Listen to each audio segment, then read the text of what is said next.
Live from our 7 Tasmania studios, your nightly news with Joe Palmer begins now. Good evening, everyone. A former Hobart police officer has avoided conviction over the fake arrest of an 11-year-old boy. The court heard it was at the request of his family to teach him a lesson. The magistrate considering that and the officer's job loss in sentencing. Ruby COMMANE has this report. The former Special Constable today pleading guilty to common assault here at the Hobart Magistrates Court.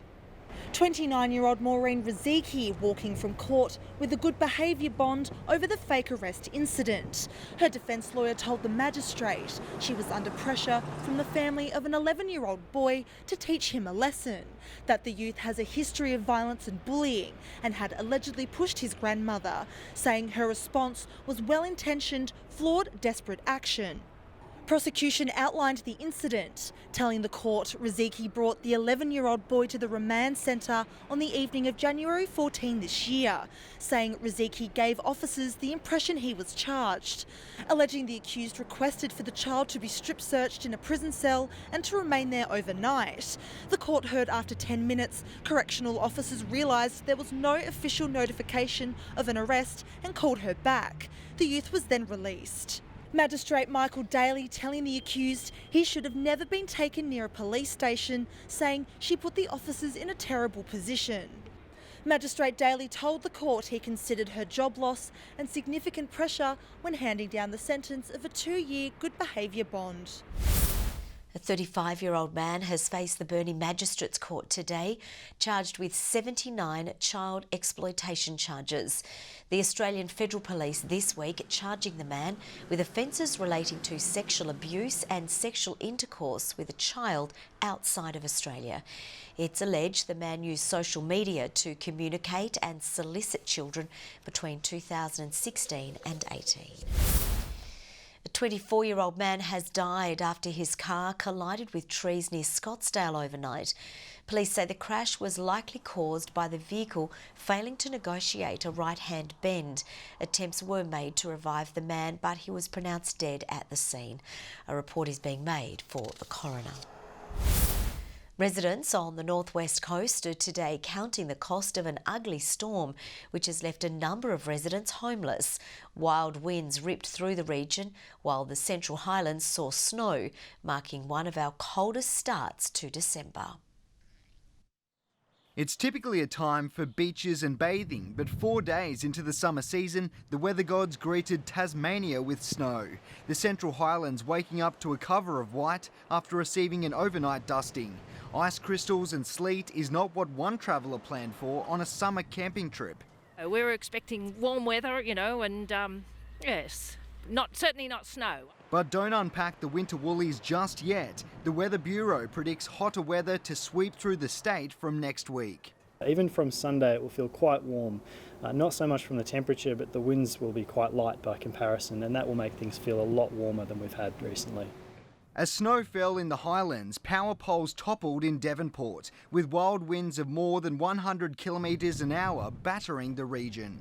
We heard the crash and I looked out the back and roofs off the units was floating up over the units out the back.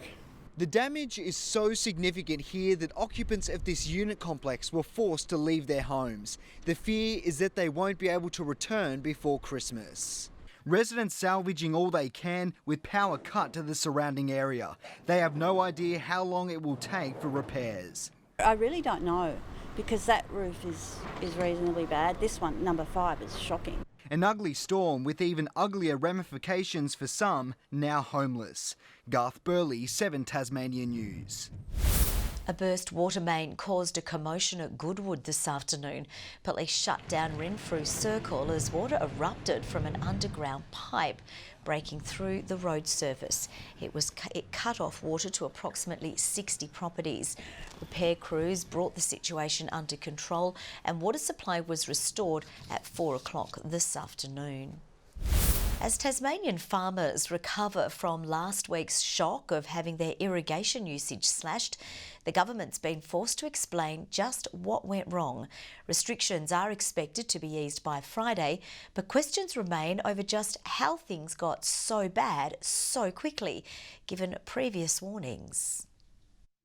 As farmers struggle in the wake of last week's forced irrigation restrictions, inside Parliament, authorities today left to explain just what went wrong. In 2015, the exact scenario that they are dealing with right now occurred then, and your government promised that they would set in place this new ministerial policy that would prevent what has occurred occurring. I take all that into account and make the decision that's in the best interest of Tasmania and that supports the irrigation community. Producers left devastated after being told to halve their water usage in the height of growing season. Part of the southeast irrigation scheme left dry. A scrutiny hearing confirming with recent rainfall things remain on track to be back to normal by Friday. There has been a stabilisation and a recovery of the water. Question was, how did it happen? And the fact is that they will be eased on Friday. More work is still to be done. We've got reasonable expectations that we will be able to deliver everybody's full allocation within the year, even with the current restrictions that we have on. In another hearing, Metro was quizzed over what it's doing to combat growing traffic congestion, calling on councils to pull their weight. I will be calling on local councils who have not yet actioned their proposals to provide dedicated road space for buses to get on and do that. Congestion does underpin both obviously a significant amount of the stress our workforce experiences on a day-to-day basis. Hydro will front hearings tomorrow. Michelle Wisby, 7 Tasmania News. A US trade mission has arrived in the state to strengthen defence ties with Australian companies. The delegation is believed to be the first of its kind to visit Tasmania.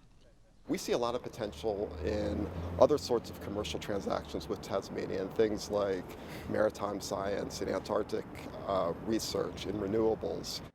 Although the Premier did stop short of inviting US President Donald Trump.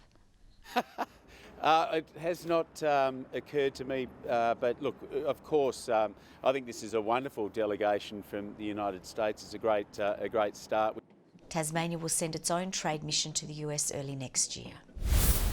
A proposal for a $50 million set of luxury apartment towers in Launceston has been scrapped. Developer Errol Stewart says he won't proceed with the project because of difficulty navigating council regulations. In a statement, Launceston Mayor Albert Van Zetten said he was disappointed Mr Stewart was walking away from the project, but said council had a number of issues it wanted addressed, including safety and flood protection. Friends of a TAROONA father allegedly murdered at Blackmans Bay have launched an appeal to help his devastated family. 41-year-old Reid Ludwig died last month after he was allegedly stabbed while returning a trailer to a petrol station. Friends say they set up the fund to support Mr Ludwig's 2 children as they face a life without their beloved father.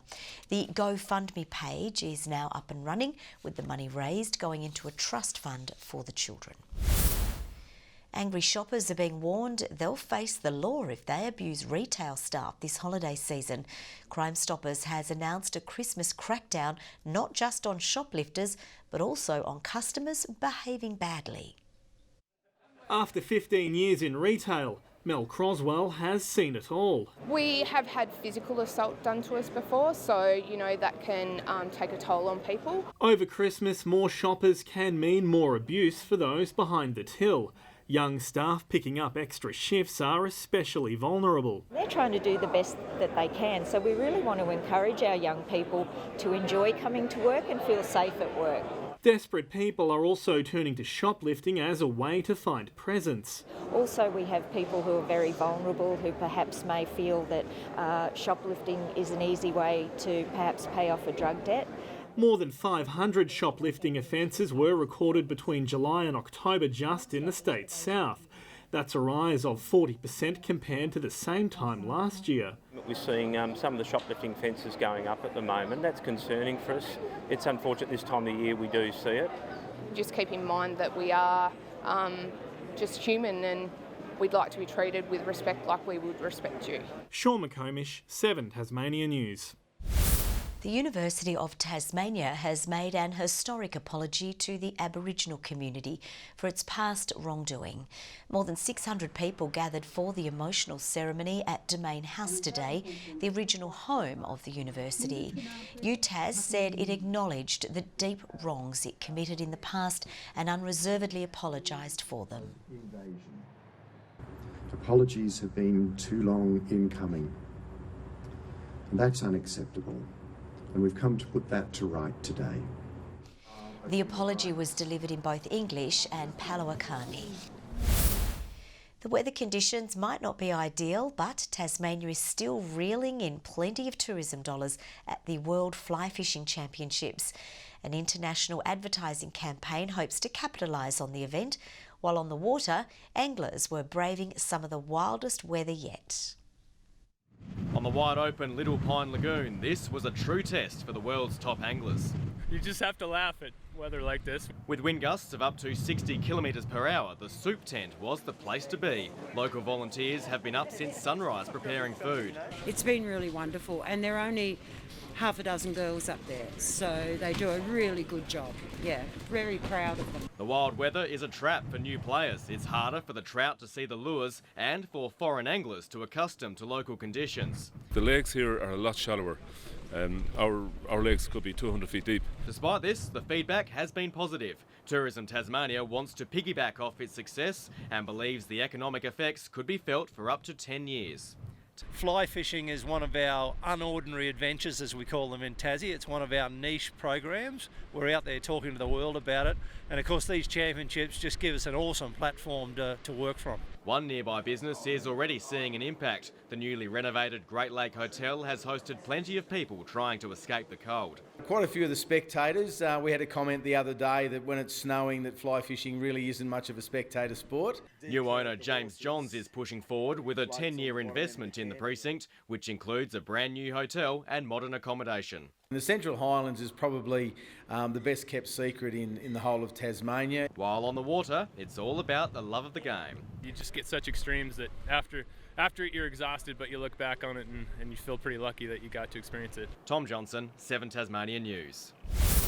Tasmanian researchers have begun monitoring a new group of critically endangered fish native to the state.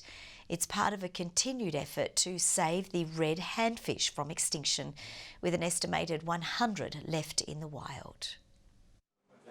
These may look like empty tanks, but up close you'll see the tiny babies of a rare Tasmanian species. We've got some newly hatched red handfish in the tanks behind us here to increase the chances of more individuals making it through to maturity and hopefully being able to breed. The 50 hatchlings set in their new home here at IMAS for monitoring over the next year. It's estimated only 100 adults remain in the wild at Frederick Henry Bay in Tasmania's southeast. We can increase the number of animals that are likely to survive during their first year and release them back into the wild. The long-term project started last year with 16 hatchlings in collaboration with the CSIRO. However, scientists say after years of research, the species is still a mystery. We've probably been working on spotted handfish now for 20 years. This is maybe the third or fourth year that we've been focusing much more on red handfish.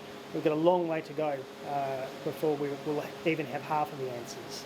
And with pollution and urban development restricting the population, the fight against extinction is critical. So we don't want this to be another Tasmanian tiger.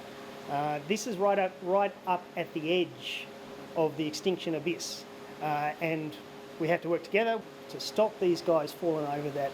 Ruby COMMANE, 7 Tasmania News. The TAROONA Wildlife Sanctuary has today ticked off a major milestone, celebrating its 40th birthday. The park is home to a range of native wildlife, including quolls, kangaroos and reptiles. It's also become a haven for Tasmanian devils and has bred 19 generations of the endangered marsupial. I think over the 40-year period with our breeding program, etc., we've probably seen more than 500 devils through TAROONA in that time. Owners say tourists enjoy the close interaction with many of the animals. Fresh off the success of this year's Junction Arts Festival, organisers already have their eyes firmly fixed on 2020. The Launceston-based festival will host more than 400 creatives for the Artlands Conference. Everything from discussions, breakaway groups, keynote speakers, really kind of drilling down into what's happening across the country in the arts. It will coincide with the festival's 10th anniversary and will begin in September next year. 2016 singles champion Elise Cornet is among the field announced for next month's Hobart International. Former world number 4 Caroline Garcia will also join the 22-strong lineup. Other players already announced include Sam Stosur and two-time winner Elise Mertens. Have her and Sam Stosur and Kuznetsova coming back, that showcases that we are an event that's more and more appealing on the tour. The tournament will be held from January 11 to 18. And Robia's John Stagg is leading the pack at the World Fly Fishing Championships. Stagg is currently the top-ranked individual in the tournament, taking place this week in the Central Highlands. In more good news, the Aussies have moved up to 3rd on the table in the team rankings. The Czech Republic remains on top. England is 2nd. Good evening. Temperatures ranged from -2 at Lyawini to our high of 20 at Friendly Beaches. Hobart, Launceston and Devonport 18 today and Burnie 17. Generally though, temperatures were between 3 and 9 below average. St Helens 19, Low Head and Bass Strait Islands 16, Smithton 15 today, Grove, Ouse and Strawn 13 degrees, Lyawini a top of 9. A few showers over the west and south and snow to 500 metres as mid to low cloud moved over those areas and through Bass Strait. That cloud also affecting Victoria.